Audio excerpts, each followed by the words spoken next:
پھر ان لوگوں کے بعد جو لوگ بہتر ہیں، پھر ان کے بعد جو بہتر ہیں۔ سنو اب اگلا جملہ، بندے کو اپنی دینداری کے اعتبار سے مصیبت میں مبتلا کیا جاتا ہے۔ اگر وہ دین میں سخت ہوتا ہے اس کی آزمائش بھی سخت ہوتی ہے، اگر وہ دین میں کمزور ہوتا ہے تو اللہ عز و جل اس کی دینداری کے مطابق اسے آزماتا ہے۔ بندہ مصیبت میں مبتلا ہوتا رہتا ہے یہاں تک کہ اس کے دنیا میں ہی اس کے سارے گناہ بخش دیے جاتے ہیں۔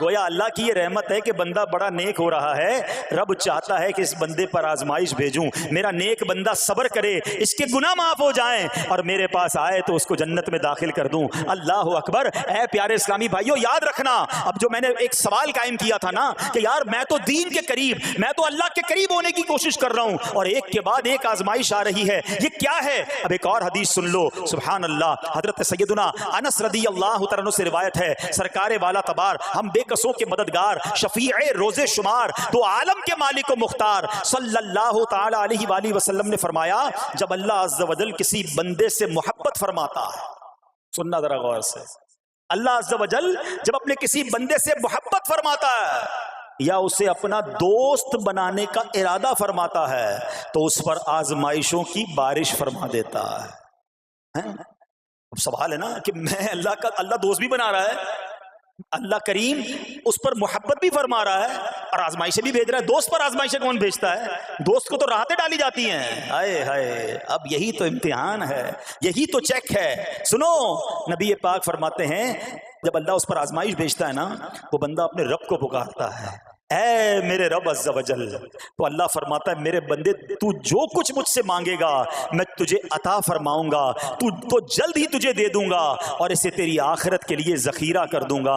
سبحان اللہ۔ یعنی اللہ والوں کو آزمایا جاتا ہے، ان کے درجات بلند کیے جاتے ہیں، ان کے گناہ معاف کیے جاتے ہیں۔ تو اے میرے پیارے اسلامی بھائیوں، کبھی بھی یہ ذہن میں خیال مت لانا کہ یار میں دین میں قریب آ رہا ہوں، میری آزمائشیں بڑھ رہی ہیں، سمجھ لو امتحان شروع ہو گیا ہے، ٹیسٹ شروع ہو گیا ہے، اب اس ٹیسٹ میں مجھے کامیاب ہونا ہے اور اللہ کے مزید قریب جانا ہے۔ زندگی میں جو گناہ ہو گئے ہیں یہ میرے گناہوں کا انشاءاللہ کفارہ بن جائے گا، میرے درجات کی بلندی کا سبب بن جائے گا۔ اللہ سے عرض کرنا، اے مولا میں تیری رضا پر راضی، میں تیرے فیصلوں پر راضی، اب تک جو دیا تھا تو نے دیا تھا، یہ سب کچھ تیرا ہے، اے رب جب تو واپس لے گا میں اس پر راضی۔ جب یہ ثابت قدمی نصیب ہو گئی پھر دیکھو غیب کے خزانوں سے کیسا آپ کے دل پر سکینہ اترے گا، پھر کیسا آپ پر رحمتوں کا نزول ہوگا۔ تو اے میرے پیارے اسلامی بھائیوں، مصیبتیں آ چکی اور آنے بھی والی ہیں، پہلے ذہنی طور پر تیار رہنا، مگر صبر کرنا۔ یہ چند دنوں کی، چند گھنٹوں کی، چند لمحوں کی مصیبت ہے مگر یہ تمہارے درجات کو بلند کر دے گی۔ رب کریم صبر کرنے والوں کو پسند فرماتا ہے۔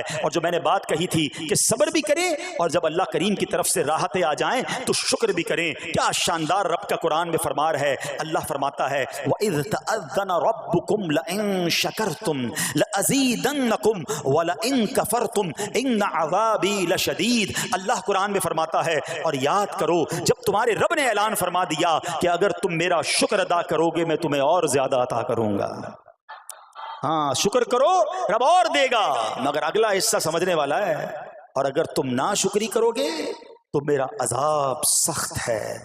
اللہ نے اپنے عذاب سے بھی ڈرایا ہے اور شکر کرنے کا درس بھی دیا ہے۔ تو بہرحال میرے پیارے اسلامی بھائیوں، اللہ کریم سے میں دعا کرتا ہوں کہ اپنے نیک بندوں کے صدقے، کربلا والوں کے صبر کے صدقے، نبی پاک علیہ الصلوۃ والسلام کے طائف کے میدان میں پتھر کھا کر دعا دینے والے صبر کے صدقے، رب کریم ہمیں بھی صبر کی نعمت نصیب فرمائے۔ صرف زبانی نہیں، قلبی طور پر ہمیں صبر کرنے والوں میں شامل فرما لے۔ اگر ہم پر کوئی آزمائش ہے تو رب کریم یہ آزمائش ہمارے گناہوں کا کفارہ بنا دے، ہمارے درجات کی بلندی کا سبب بنا دے۔ دعوت اسلامی کے مدنی ماحول سے اگر ہم وابستہ رہیں گے نا تو ہمیں انشاءاللہ صبر کرنے کا پریکٹیکل جو ہے وہ موقع بھی ملتا رہے گا، کیونکہ صبر کیسے کرنا ہے اس کی کوئی پریکٹس بھی تو ہونی چاہیے نا۔ تو مدنی قافلے جب اس پہ جاتے ہیں نا تو آرام اپنے گھر جیسا نہیں ملتا، کھانا اپنے گھر جیسا نہیں ملتا، بعض اوقات سفر میں تکلیف ہوتی ہے، تو یہ پریکٹیکلی آپ کو صبر کرنے کا موقع ملتا ہے۔ تو اگر آپ واقعی صابرین میں شامل ہونا چاہتے ہیں